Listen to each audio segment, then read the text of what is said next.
Come and listen to my story about a man named Jed. A poor mountaineer barely kept his family fed. And then one day he was shooting at some food, and up through the ground come a bubbling crude oil, that is, black gold, Texas tea. Well, the first thing you know, old Jed's a millionaire. The kinfolk said, Jed, move away from there. Said, California is the place you ought to be. So they loaded up the truck and they moved to Beverly Hills, that is, swimming pools, movie stars. The Beverly Hillbillies.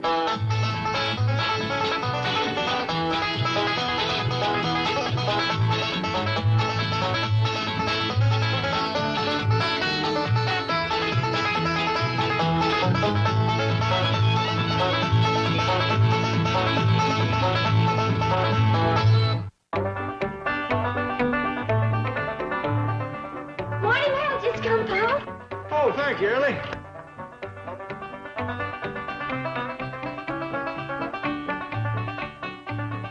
Anything exciting, Jed? Could be. Here's a letter from Hooterville, and it's for you. I bet it's from your sweetie, Sam Drucker. Sam Drucker ain't my sweetie.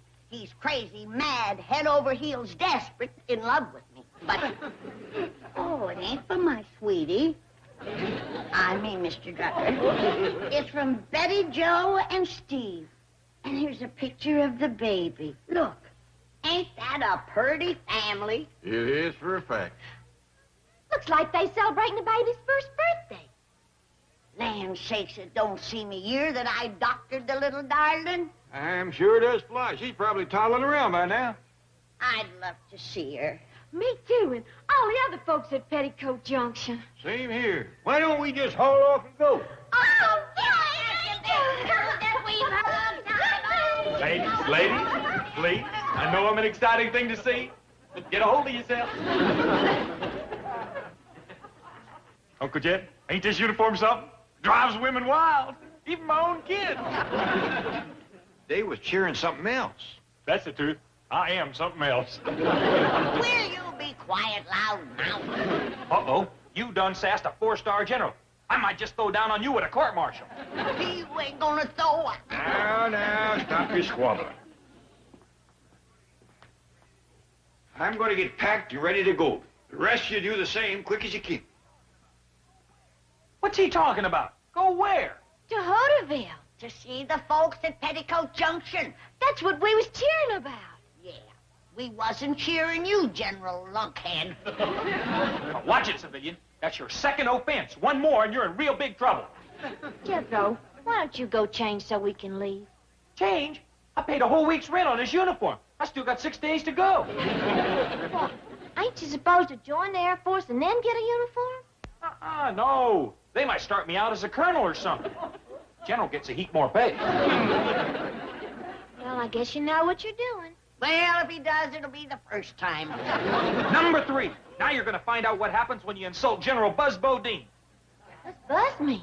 Buzzard, what else? That tore it. Now hear this. Your leaves is canceled, your liberties is withdrawn, and quick as you fix my breakfast, you're going to march 20 miles with a full pack. Says who? Says United States Air Force. The Air Force backs me up, and the Air Force gives me authority. Well, then let the Air Force give you breakfast. Hey, you take this skillet and get busy. Now, that is a direct order.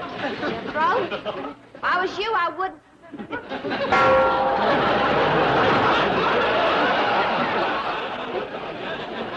What do you say now, General? Reckon that'll teach you a lesson. You done ruined a good skillet.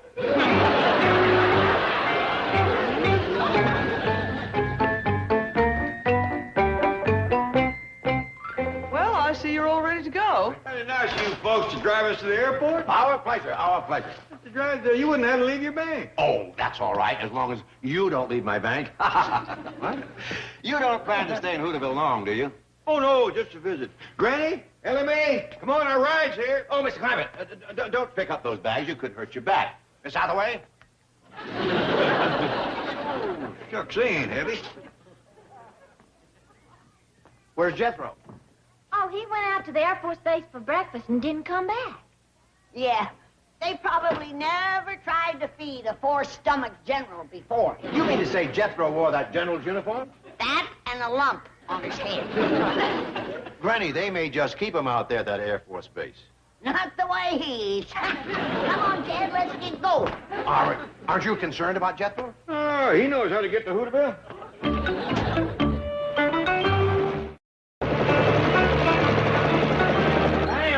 Sam! Did you look at that? Yeah, I heard it. My golly, Howard, that's one of those military helicopters. It is?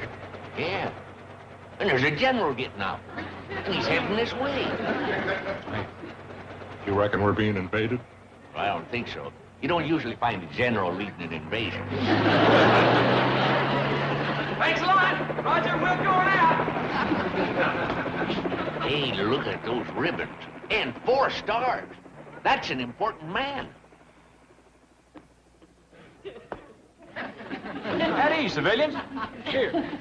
Have a cigar. Well, thank you, General. Thank you. You're welcome. Air Force give me a whole pocket full of them. Give me the sunglasses, too. Real nice bunch of fellas. Went out to this Air Force base for breakfast. Happened to mention I'd like to go to Hooterville. Man, you should have seen them fellas jumping around. Snapping salutes like they was brushing flies.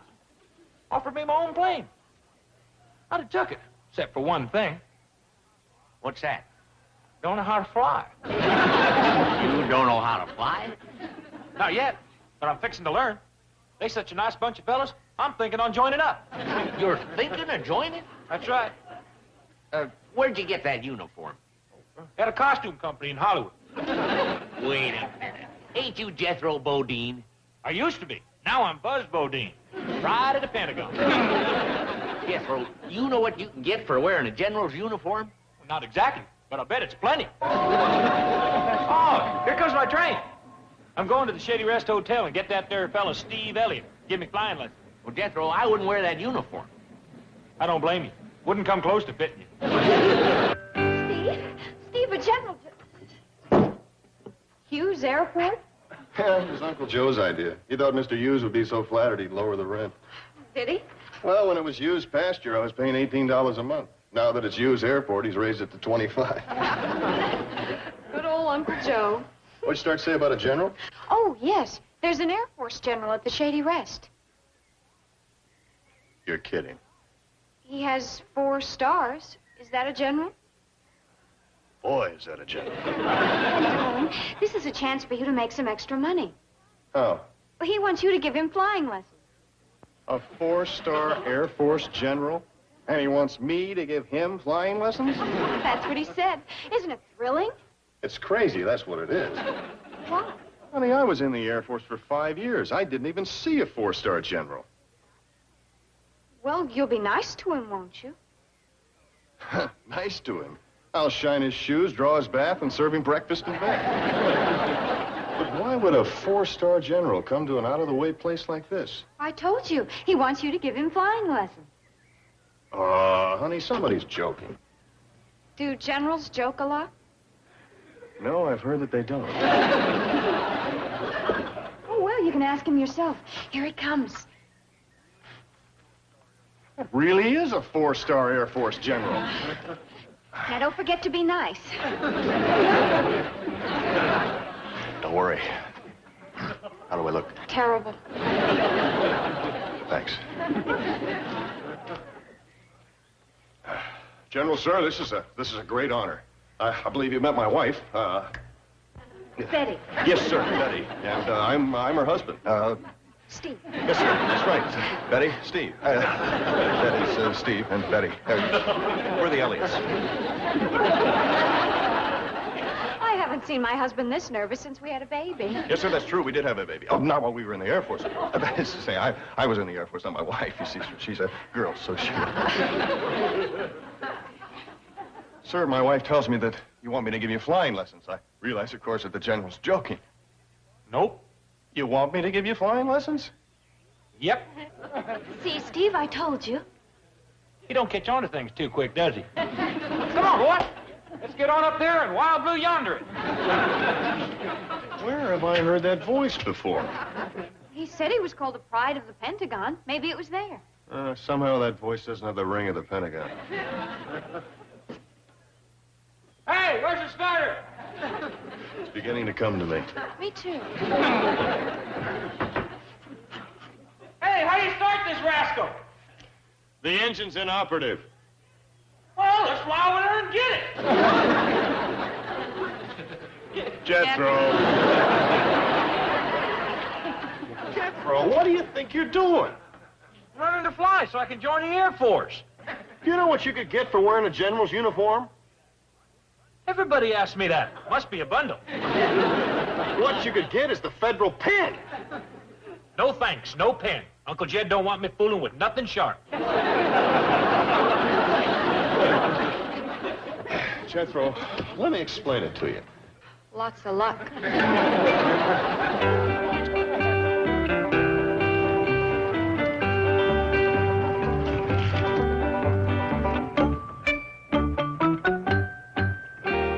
Thanks for the jitney ride, Andy. I'll get the bag.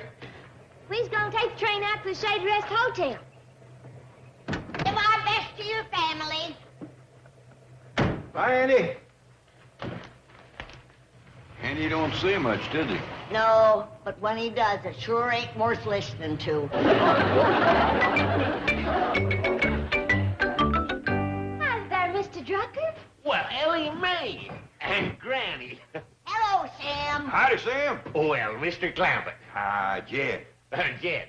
Jed, Granny, Ellie Mae, I'd like you to meet my friend Howard Hughes. Oh, hi, Mr. Hughes. Howdy, young lady. Proud to meet you. Pleasure's all mine, ma'am. Any friend of Sam's is a friend of ours. Well, thank you. Oh, Mr. Drucker, you got a new cat. Yeah, I call her Marmalade. Howdy there, Marmalade. You sure are pretty. Jed Clampett's fella I was telling you about, Howard, struck oil on his land back in the hills. I wish it'd happen to me. Howard's biggest landowner in these parts. Do tell. What have you got on your land? Well, last year, I had a flood. And the year before that, a drought. Don't let him fool you. He does all right. He raises barley, corn, rye. You can make good stuff out of them. Granny. I mean stuff like bread. Sure you do. If you ever happen to come by my place, drop in.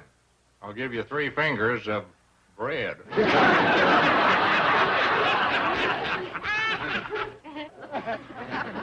What did he mean, Jed?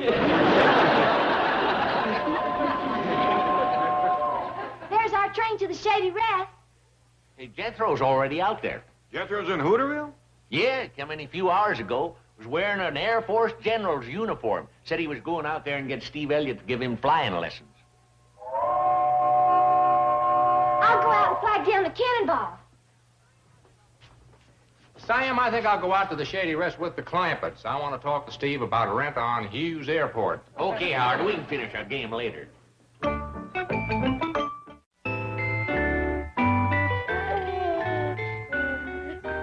What a darling baby. Cutest I ever did see. Can I hold her there, Joe? Oh, sure you can, Ellie. And now be careful, Ellie. That's not one of your critters. I love Granny.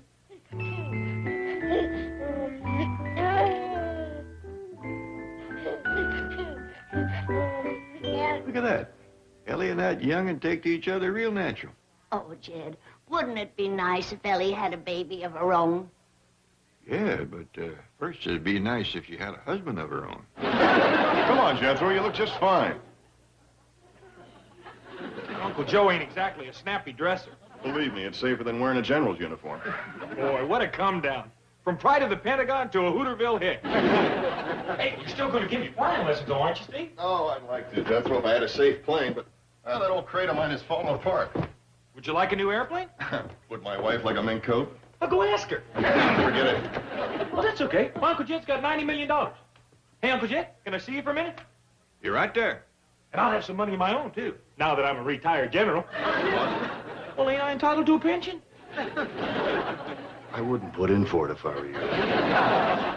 Steve, that's a mighty fine little baby. Congratulations. Thank you, Mr. Clampett. Hey, Uncle Jed, would you buy Steve a new airplane? You need one?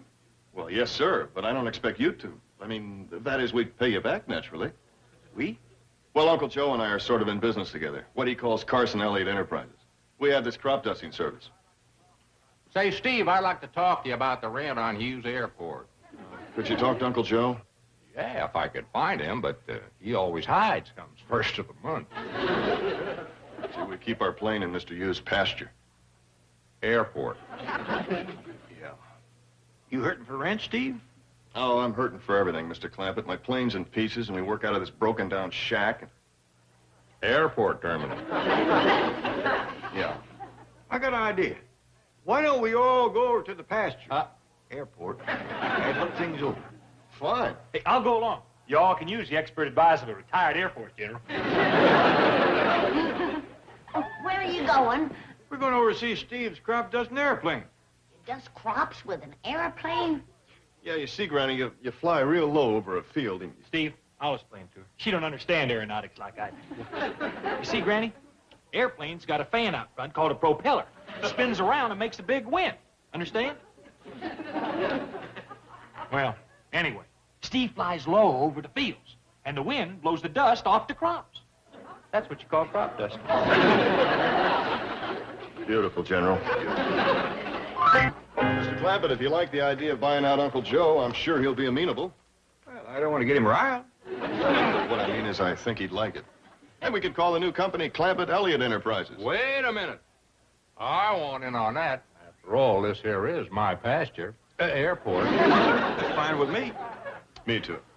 Sam Drucker says that everything this here man touches turns to gold. Well, I guess it's just a question of making the financial arrangements. Well, why don't I call my banker, Mr. Drysdale, and have him to handle it? Nearest phone's Drucker's store. I'll go flag the train. Good. Where's Jethro? Oh, looks like he's checking out my plane. I'll get him.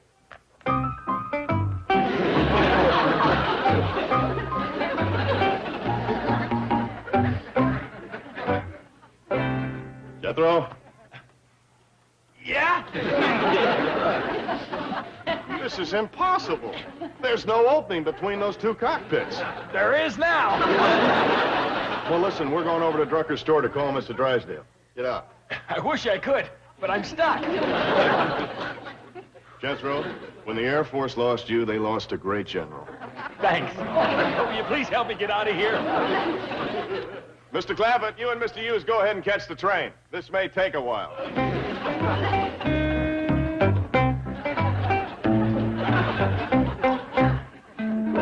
Yes, operator, I understand. Thank you very much. Bye. Well, I'm sorry, Chief. There's no telephone at the Shady Rest Hotel in Hooterville. Oh, fine. We've lost touch with our largest depositor. $90 million going to go down the drain like that. $90 million is safe. It's here in your bank. All Jed Clampett has to do is write one check, and this bank becomes a parking lot. Hello? Yes, just a moment. It's Hooterville calling. Don't accept it. It's disaster. It's bad news. What's that, Mr. Clampett? You're buying Carson Elliott Enterprises. I told you, there it is. Doomed. We're a parking lot. He's blown $90 million. Did I understand you correctly, Mr. Clampett? You're going into business with a man named Howard Hughes? Hang up. I don't want to. Howard Hughes? Give me that phone. Mr. Clampett, it's me, your friendly banker. Well, howdy, Mr. Drysdale. Yes, sir, that's his name, Howard Hughes. I met him down here in Hooterville. He's the biggest landowner in these parts. I thought most of his land was in Vegas. Well, it might be, but part of it is in corn and barley. And then, of course, there's the Hughes Airport. Mr. Clampett, could you describe Mr. Hughes to me? Well, yeah, he's right here. He's, I'd say he's a kind of a ordinary-looking fella. Kind of tall, lanky. He's got on an old shirt, a pair of work pants, and some old faded sneakers. It's him! It's him! Howard Hughes, the billionaire. Wouldn't you know that he and Jed Clampett would get together? Money goes to money. You've heard me say that 100 times. No, I haven't. You will. Mr. Clampett, do you think Mr. Hughes will agree to do business with my bank? Well, hold on, I'll ask him. Howard, you mind doing business with Mr. Drysdale's bank? Jed, if it's okay with you, it's okay with me. Howard says, I heard him! I heard him! What a beautiful voice! Like an angel. seems kind of ordinary to me. But anyway, Howard and me is going in the airline business. Would you handle a financial arrangement? I'll be there on the first plane, and don't let Mr. Hughes out of your sight.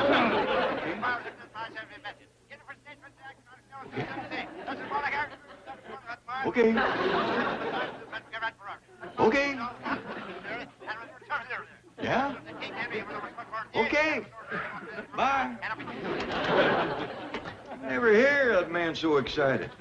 He says you got a very famous name, Howard. Well, that ought to be famous. I've been selling corn, barley, and rye in this valley for over 30 years. Take him on, Jed. He's too good for me. Sit right down there, Mr. Clampett. What do you prefer, reds or blacks? Well, I'll take the ones on this side here. All right.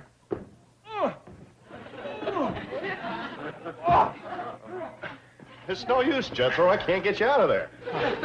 Hey, where you going, Steve? To get a saw. Hey, oh no! Not that! Take me out of here in one piece! Please, Steve, help!